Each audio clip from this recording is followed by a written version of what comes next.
Was going to have an advantage. I think we've demonstrated that in caucus states we have a very solid organization and game plan. I think also if you take a look at what happened in the caucus states in communities of color, Hillary did very well, dare I say, won those areas. And so I think when you look at South Carolina and you look at the rest of the states coming up in March, you see diverse populations. And I think you see areas where Secretary Clinton will do very well. Here in South Carolina, I've been here off and on for about 3 weeks, and there's a lot of energy and enthusiasm. People are excited. I think people are also just excited that, that it's here, that the primary is coming this week. So we are feeling very good about how we're going to do this week in South Carolina. Sanders presumptively still has the momentum in terms of the big crowds and the energy. In Nevada's numbers, we see what may be underpinning that excitement. Let's put these up in terms of positions of strength for Sanders, positions of weakness for Secretary Clinton. We saw with young voters under 44%. We saw honest and trustworthy as an emphasis within the caucus, big lead for Sanders. We saw income disparity playing in favor of Sanders. These are core Democratic groups. How does Secretary Clinton make the case to these people? Well, I think it's pretty clear, given her decisive win there, that when it comes to who do you trust to, deliver for you and your families, clearly when folks got into their caucus sites, they believed that that was Hillary Clinton. But here's another thing I want to mention, Chris. A couple things. One, we also saw that, particularly among African American voters, the idea of building on President Obama's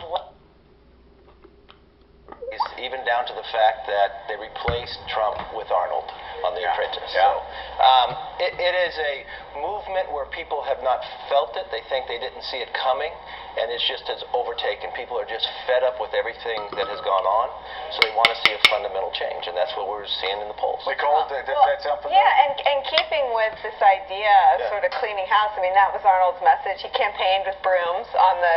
We're not going to take it anymore with a twisted sister. I think Trump believes that. I called Trump political chemo, that he might be really strong medicine for some people, and they're still...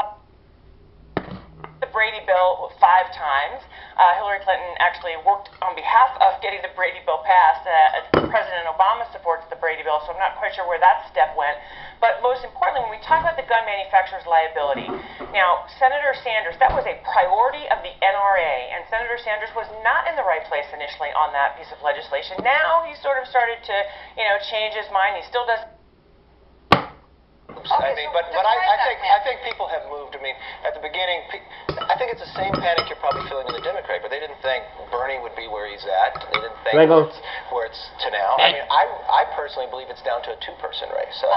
The strategy, I thought Cruz probably had the best ability of his mapping out, but not winning in South Carolina. That's very difficult now for him. The bigger advantage is to Trump. He's got the momentum.